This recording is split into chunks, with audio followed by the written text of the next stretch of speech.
Na primeira parte desta nossa série, nós analisamos os itens A e B desta sequência que está na tela. Nesta segunda parte, nós vamos analisar os subitens C e D. Vamos então ao C. O problema do registro pode ser complicadíssimo. O que é coloquial, chulo, elevado, sublime, vulgar, popular, erudito, dialetal, ofensivo, laudatório? O registro dialetal, em especial, é um assunto inesgotável e eu considero insolúvel. Eu vou aqui tomar como exemplo, de novo, um trecho da tradução do Paulo Henriques Brito para O Som e a Fúria, de Faulkner. Mais especificamente, algo que ele comenta no seu próprio pós-fácil. Ele fala sobre a tradução do chamado Black English, ou seja, o inglês falado pelos negros nos Estados Unidos. E ele diz o seguinte: como não existe no Brasil um dialeto associado a falantes negros, toda obra ficcional em que há personagens afro-americanos obriga o tradutor a optar por uma solução que jamais é inteiramente satisfatória. No caso de O Som e a Fúria, a dificuldade é até certo ponto atenuada. Como aqui todas as personagens negras são também pessoas de pouco ou nenhuma instrução formal, seu dialeto pode ser diferenciado do falar das personagens brancas através do uso de marcas que caracterizem o português subpadrão. Mas essa alternativa, que usada pelo Paulo, não se mostra adequada quando é preciso traduzir dialetos italianos, por exemplo, que são falados por pessoas com diversos graus de instrução. É uma questão tão espinhosa que não cabe aqui discutir. Hoje em dia, sobretudo, os vocábulos ou falas consideradas, entre aspas, sensíveis, é o adjetivo que se usa hoje, merecem a atenção do tradutor. As decisões precisam ser tomadas não só por ele, mas também em conjunto com o editor. De qualquer maneira, é de fato deturpar o texto, recorrer a subterfúgios, como por exemplo abrandar certos termos que o autor tenha usado. Quando se considera que um termo usado é politicamente incorreto, o abrandamento é uma tendência muito mais comum do que se pensa. E às vezes ocorre até quando não há ofensa no termo original, mas apenas numa ênfase um pouquinho maior que o autor tenha usado. Às vezes, por uma questão pessoal, o tradutor ou mesmo o preparador, o editor, não gosta de determinado termo que lhe pareça forte demais ou enfático demais. A tendência ao abrandamento é uma coisa muito corriqueira, muito costumeira no meio editorial e bastante discutível, diga-se de passagem. Porque essas pessoas são seres humanos, condicionados por escrúpulos, temores, preconceitos e preocupações com o leitor e com a venda do livro. O que fazer com tudo isso? Abrandar? Jamais. A opção aí única que me parece viável é deixar de traduzir.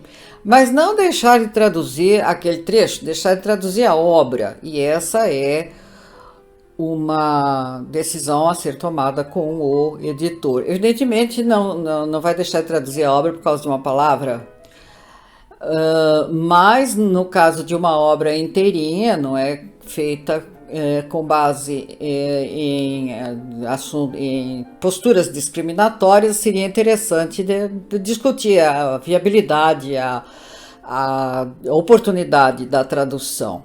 Então é isso que eu digo, a possibilidade de não traduzir a obra e não de deixar de traduzir o trecho. Essa história de deixar de traduzir um trecho porque ele era problemático era uma coisa muito comum antigamente. Eu, por exemplo, tive a oportunidade, caiu nas minhas mãos uma tradução espanhola antiga, século XIX, do romance do Victor Hugo, O Homem que Ri. Ele se chama, até recebeu um nome diferente em espanhol, ela se chama De Orden del Rei. Todos os trechos mordazes de Victor Hugo em relação ao clero foram simplesmente cortados. É o tratamento da temática, modo explícito ou implícito de introduzir temas. Esse recurso eminentemente literário está presente em todos os autores praticamente, e sobretudo nas obras complexas. Quero dizer que o tradutor precisa perceber que tipo de subtexto está presente numa narrativa que está dizendo outra coisa. Ou seja, é conveniente perceber quando o texto faz de conta que conta a história A, mas na verdade está contando a história B. Alguém vai me dizer, mas isso daí é uma coisa que está fora do controle do tradutor. Basta traduzir. Não, não é assim. É preciso perceber para optar por vocábulos que eventualmente remetam mais à história subliminar do que outro. Quer dizer, dependendo das palavras que o tradutor escolha, a história B implícita pode acabar sendo obliterada. Eu vou citar um exemplo do romance Salammbô, de Flaubert, que eu traduzi recentemente. Existe uma cena em que Salammbô se prepara para a grande aventura de sua vida. Nessa cena, ela interage com uma serpente, a sua serpente de estimação. O abraço da serpente no corpo nu de Salammbô e o modo como ela reage é uma antecipação daquilo que o leitor espera encontrar na cena que ocorrerá algumas páginas adiante, quando ela estiver sozinha numa tenda com o seu apaixonado Matos. Ocorre que, pelas convenções da época, Flaubert naturalmente não tinha tanta liberdade de narrar explicitamente uma cena erótica entre um homem e uma mulher. O que foi que ele fez? Ele criou uma antevisão daquela cena por meio da serpente. E essa história A, que é a serpente, a história com a serpente, que remete à história B, que é a história não contada do encontro entre os dois heróis, é tão explicitamente erótica que todos perceberam. Ou melhor, ela não é de um erotismo explícito, ela está remetendo explicitamente a outra cena. E todo mundo percebeu isso, foi comentado na época, etc. Ocorre que a palavra francesa serpent é masculino, ao passo que a palavra serpente em português é feminina. Em francês, então, o autor usa a palavra serpent e, eventualmente, os pronomes masculinos referentes, não é?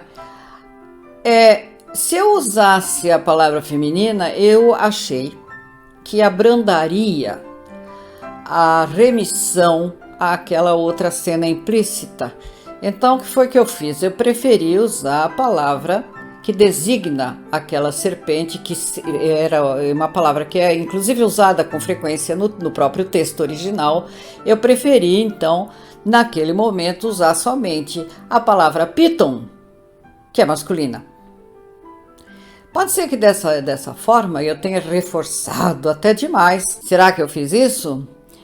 tudo em tradução é discutível. Como eu disse há pouco, a minha função aqui é apenas levantar lebres.